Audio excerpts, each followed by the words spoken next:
I want to give you a quick tour of the Airbnb where we are staying in Mazatlán this year. It is on calle Angelfloresstreet, considered the most beautiful street in Mazatlán and the most photographed. We see people out here all during the day and into the evening taking photographs.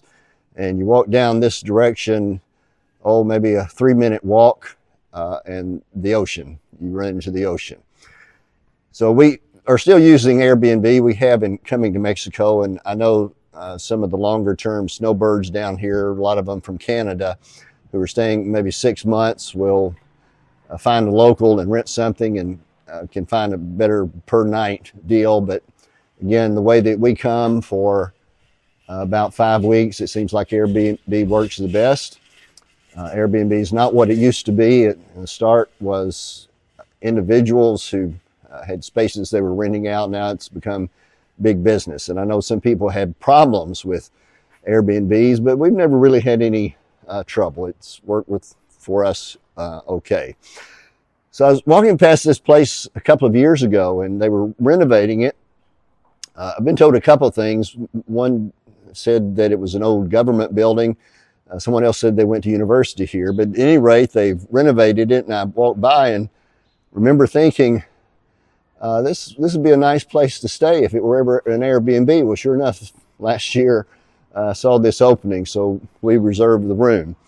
And it's very conveniently located, Centro, just a short distance down there. Plazuelo, Machado, just a lot of things to enjoy. But you walk up to the front entrance to the place, and you come up to this keypad, and you have a QR code on your phone, and that opens up the gate. Once in the gate, you walk up here, touch this, the door opens up, and here's the lobby area.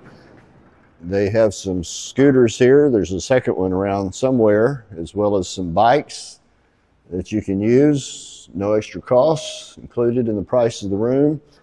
A desk here. There's a person here pretty much 7 days a week to answer your questions. The girls helped me get these big bottles of water, garrafones, I believe they're called. I'm sure I'm not pronouncing that correctly. About 5 gallons of water, because you know you don't drink the water here. And that keeps me from having to tote jugs of water from the store. And you walk up here, they've got a pool that's about 4 feet deep. And there's some benches on the end here where you can sit and relax, or it's long enough to be a lap pool. The water's just right temperature-wise, not too cool, not too warm. And then here's an area here, too, where you can have a little party, I guess. And then let's walk down this way quickly. There is an exercise room. Because you've been eating so many tacos, you need to work off some of those calories. And as you see here, they got weights up to 20 pounds and treadmill and other equipment. Nice big mirror so that you can admire how great you look. There's also an air conditioner in here. You can get the remote from the girl at the desk. And then over here, additional amenities. There's a sauna. It's like somebody's just been in it. It's kind of wet. And there's also behind the door there, there's some showers and a toilet. And there's a men's side. And there's also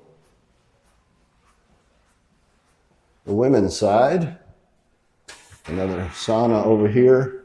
And again, showers back that direction.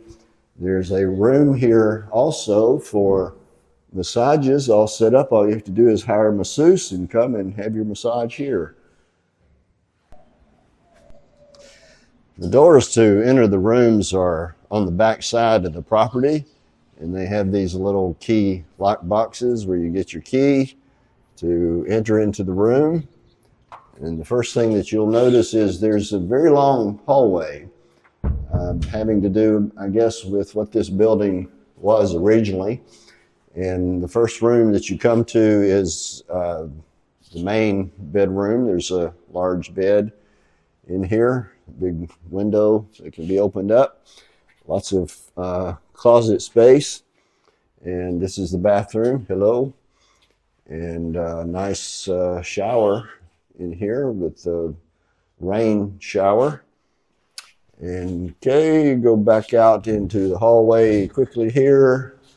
And the second bathroom is right here in the hallway. Again, another nice shower.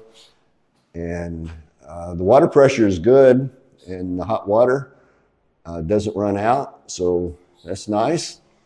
Go a little further here. This is the second bedroom, and again, kind of a regular size bed. And again, lots of closet space and drawer space here. So let's come back out. And then we've got the kitchen here. And there's no oven, which is pretty common in Mexico, that there's not.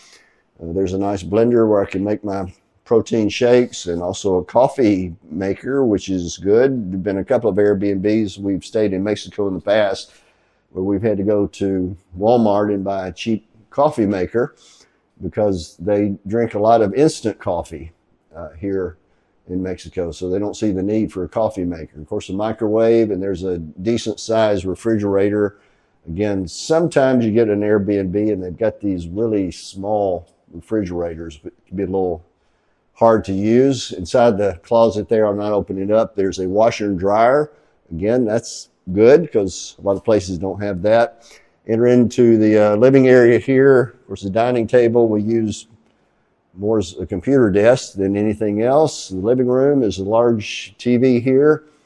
Now, the internet at times is a little bit slow, and we have to work with it, turn it off, back on to get it to connect good, but it's not been a major hassle. But again, that's pretty common in Mexico to have some internet issues. And then let's take a look outside here.